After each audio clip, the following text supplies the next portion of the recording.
2026 तक नक्सल मुक्त भारत, भारत की जमीन से नक्सलवाद को उखाड़ फेंकने की कसम। मैं सबसे पहले एक बात इस सदन में जिम्मेदारी के साथ बताना चाहता हूं, 21 मार्च 2026 को इस देश से नक्सलवाद समाप्त। गृह मंत्री अमित शाह का यह संकल्प आपको याद होगा और अब उनका यह संकल्प मिशन मोड पर है। देश में लाल आतंक के खात्मे का काउंटडाउन शुरू हो चुका है। छत्तीसगढ़ के नारायणपुर में डीआरजी जवानों ने 27 नक्सलियों को ढेर कर दिया। ये ऑपरेशन नक्सलियों के खिलाफ सबसे बड़े ऑपरेशंस में से एक माना जा रहा है, क्योंकि ऑपरेशन ब्लैक फॉरेस्ट में सुरक्षा बलों ने नक्सली चीफ बसवा राजू को भी मौत के घाट उतार दिया। अनेक बार डीआरजी टीम से माओवादी के बीच में मुठभेड़ हुई। मुठभेड़ के उपरांत इलाका का सर्चिंग के दौरान कुल 27 माओवादियों का डेड बॉडी बरामद की गई थे। इसमें सीपीएम माओवादी जनरल सेक्रेटरी बसवराजू उर्फ बीआर दादा का डेड बॉडी भी शामिल है।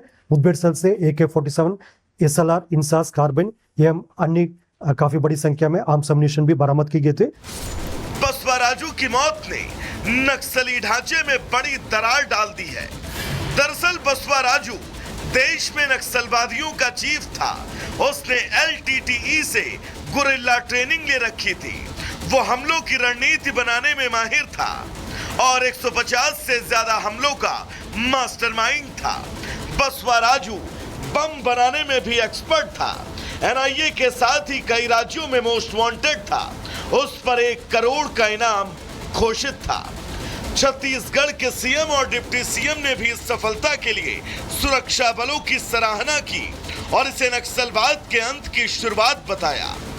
नारायणपुर का जो क्षेत्र है वहां पर ऑपरेशन चल रहा है और उसमें 27 नक्सलियों को हमारे जवानों ने मार गिराया है। जवानों के साहस को हम नमन करते हैं। मुठभेड़ हुई हमारे जवानों की और नक्सलियों के द्वारा फायर किए जाने पर जवाबी कार्रवाई जब जवानों ने की है तो जवानों के शौर्य से, जवानों की भुजाओं की ताकत से 27 नक्सलियों के शव बरामद किए गए हैं। इसमें बड़े आर्म्स एम्युनिशंस भी बरामद किए गए हैं। छत्तीसगढ़ में 27 नक्सलियों के ढेर होने को गृह मंत्री अमित शाह ने ऐतिहासिक उपलब्धि बताया। उन्होंने सोशल मीडिया प्लेटफॉर्म X पर लिखा, नक्सलवाद के खिलाफ भारत की लड़ाई के 3 दशकों में पहली बार है जब हमारे सुरक्षा बलों द्वारा इतने बड़े नक्सली को मार गिराया गया। मैं इस बड़ी सफलता के लिए हमारे बहादुर सुरक्षा बलों और एजेंसियों की सराहना करता हूं। ऑपरेशन ब्लैक फॉरेस्ट के PJFS छत्तीसगढ़, तेलंगाना और महाराष्ट्र में 54 नक्सलियों को गिरफ्तार किया गया और 84 नक्सलियों ने आत्मसमर्पण किया। गृह मंत्री अमित शाह ने एक बार फिर नक्सलवाद मुक्त भारत का संकल्प दोहराया, तो वहीं प्रधानमंत्री ने भी सुरक्षा बलों की बहादुरी पर गर्व जताया।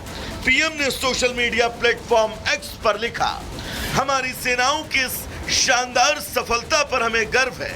हमारी सरकार माओवाद के खतरे को खत्म करने और अपने लोगों के लिए शांतिपूर्ण और प्रगतिशील जीवन सुनिश्चित करने के लिए प्रतिबद्ध है।